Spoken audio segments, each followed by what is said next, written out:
सांगली महापालिकेची पहिली सभा विविध विषयांवर वादळी ठरली आहे। पहिल्याच सभेत विरोधी काँग्रेस, राष्ट्रवादी, शिवसेनेसह सत्ताधारी भाजपचे नगरसेवक देखील प्रशासनाच्या कामकाजावर तुटून पडले।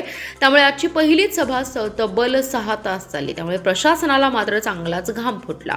2.5 वर्षांच्या काळानंतर महापालिकेचे सभागृह अस्तित्वात आले। पहिल्याच सभेचे महापौर म्हणून धीरज सूर्यवंशी यांनी सभेचे कामकाज चालवले। सभेच्या प्रारंभी मागील प्रोसिडिंग आणि प्रशासनाने केलेले बेकायदा ठराव रद्द करून ते ठराव खंडित करण्यासाठी शासनाला परत पाठवण्याची मागणी मेनुद्दीन बागवान, विरोधी पक्षनेते मंगेश चव्हाण, अभिजित भोसले यांनी केली। जे ठराव यावेळी चुकीच्या पद्धतीने केले असेल ते ठराव पुन्हा चर्चेला आणण्याचे आदेश महापौर धीरज सूर्यवंशी यांनी दिले।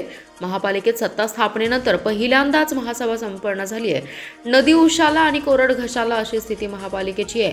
नागरिकांना पाणी मिळत नाही, ड्रेनेजचा प्रश्न गंभीर आहे। यामुळे पाणी आणि ड्रेनेज या 2 विषयांवर विशेष महासभा घेण्याचे आदेश महापौर धीरज सूर्यवंशी यांनी दिले।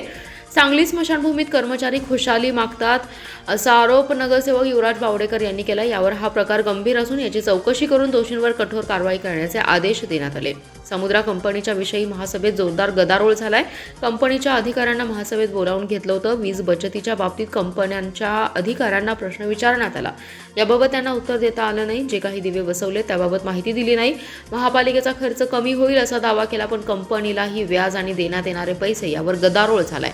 तांत्रिक मुद्द्यांवर करारपत्रामध्ये उल्लेख असलेला कोणत्याही पूर्ण झालेला नाही, यावर आवाज उठवला।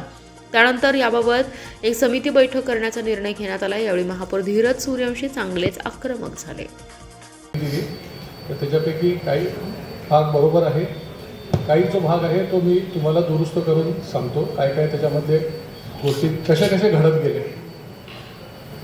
तर हे जे टेंडर आहे जेव्हा फ्लोट केलं तर हा जो कॉन्ट्रॅक्ट डॉक्युमेंट आहे ज्याला आपण एनर्जी परफॉर्मन्स कॉन्ट्रॅक्ट म्हणतो, हा त्या टेंडरचा भाग होता। जेव्हा टेंडर अपलोड केलं हा नंतर आलेला नाही।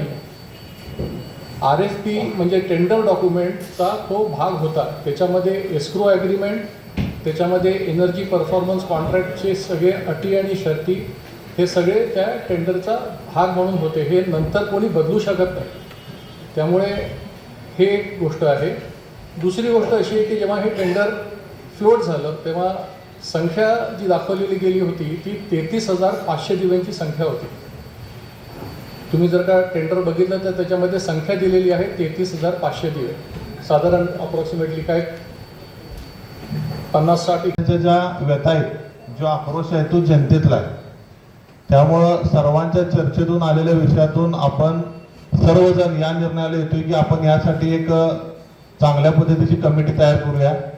कमिटीमध्ये महापालिका प्रशासनाचे प्रमुख अधिकारी असतील, महापौर म्हणून मी असेल, उपमहापौर असतील, सर्व पक्षाचे आपल्या गटनेते असतील आणि ह्यातली काही तज्ज्ञ मंडळी आपल्याला सुचवायची असतील कुणाला तर त्यांनी आपल्याला सुचवू शकता आणि ते तज्ज्ञ मंडळी ह्यातली घेऊन आणि चांगल्या पद्धतीचा वकील जो की आपल्या पॅनलवरचा जर आपल्याला नको असेल साहेब तर एक्स्ट्राचे आपण एवढे हजारो कोटी रुपये जाण्यापेक्षा थोडेफार पैसे आत्ता गेले आणि चांगला वकील आपण हायर करू शकलो तर चांगल्या पद्धतीचे एक वकिलांची टीम सुद्धा आपण यात घेऊया आणि त्यावर काय निर्णय घ्यायचा ते आम्ही कमिटी सर्वजण मिळून घेऊन एकदा या अन्यायकारी LED मधनं आपण सर्वजण कसं बाहेर पडता येईल आणि शहराचं तिन्ही शहरांचं कसं आपल्याला प्रकाशमय आपलं शहर करता येईल याचा आपण सर्वजण मिळून निर्णय घेऊया।